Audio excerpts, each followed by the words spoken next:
Producer କାହାକୁ କୁହାଯାଏ, ଫାଇନାନ୍ସର କାହାକୁ କୁହାଯାଏ। ଆଜ୍ଞା ଗୋଟେ ପ୍ରଡ୍ୟୁସରର ସବୁଥିରେ ଦଖଲ ଥିବା ଦରକାର, ନିଶ୍ଚୟ ସେ ହେଲା ପ୍ରଡ୍ୟୁସର। ଯିଏ ବିଜନେସ୍ କରୁଛି ସବୁଥିରେ ଆଇଡିଆ ଥିବା ଦରକାର, ସେ କ୍ୟାପ୍ଟେନ୍ କ୍ୟାପ୍ଟେନ୍ ଆଉ ଆଇଡିଆ ତ ଥିବା ଗୋଟେ ଦରକାର। ପଇସା ଲଗେଇ ଦେଲେ ଗୋଟେ ଫିଲ୍ମଟା ହେଲେ ସେ ପ୍ରଡ୍ୟୁସର ନୁହଁ, ସେ ଫାଇନାନ୍ସର। ଫାଇନାନ୍ସ ଆଉ ପ୍ରଥମ ଯୋଉ ଲୋକଟା ଆସିଥିବ ସେ ପ୍ରଡ୍ୟୁସର ନୁହଁ, ସେ ଫାଇନାନ୍ସରେ ଆସିଲା।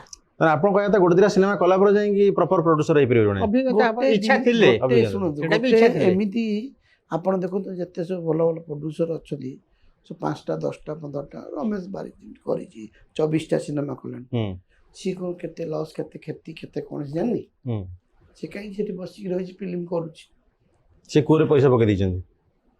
ପଇସା ପକେଇଛି। 24 ପରେ ଆଉ 3ଟା କଲେଣି। ହଁ ଆପଣ 27 ଦେଖନ୍ତୁ, ହବ। କାହିଁକି ମୁଁ କହୁଛି, ହୁଏତ ତାର ଗୋଟେ ଫିଲ୍ମ ଯେ ଛକି ଛକି ଥବ, ଗୋଟେ ଭଲ ଫିଲ୍ମ ପଳେଇ ଆସିଲା। ହୁଁ ସେ ଫିଲ୍ମଟା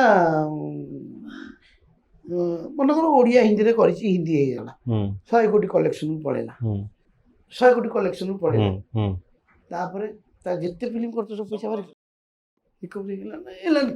ନିଶ୍ଚୟ ନିଶ୍ଚୟ ତ ସେମିତି ଗୋଟେ ଦିନ ଆସିବ, ଲାଗି ରହିବା ଦରକାର। ଆପଣ ଗୋଟେ ଦିନ ଆପଣ ଖାଲି ଭଗବାନ ଆପଣଙ୍କୁ ଖାଲି ଦୁଃଖ ଦବ ଆଉ ସୁଖ ଦବନି। ନିଶ୍ଚୟ ଦୁଃଖ 3 ଭାଗ, ସୁଖ 1 ଭାଗ, ସେ ମିଶେଇକି ଦଉଛନ୍ତି। ରାତି ଆସିଲେ ତାପରେ ସକାଳଟା ଆସିବ, ପୁଣି ଅପେକ୍ଷା କର। ମିଶେଇକି ଦଉଛନ୍ତି। ତା ଭିତରେ ଆମେ କିଛି ପଇସା ପାଇଯାଉଛୁ ସେ ଥିଏଟରରୁ, କିଛି ପଇସା ଲସ୍ ହେଇଯାଉଛି, କିଛି ଏଠୁ ଡିଜିଟାଲରୁ ପାଇଯାଉଛେ, କିଛି ଗୀତ ବିକି ପାଇଯାଉଛେ, ଏମିତି କରିକି ଆମେ ଚଲେଇଛେ। ତାପରେ ଆଉ ଗୋଟେ ଜିନିଷ ମୁଁ କହୁଛି, ଆମର ଆଉ ଗୋଟେ ଜିନିଷ ବନ୍ଦ କରିବା ଦରକାର।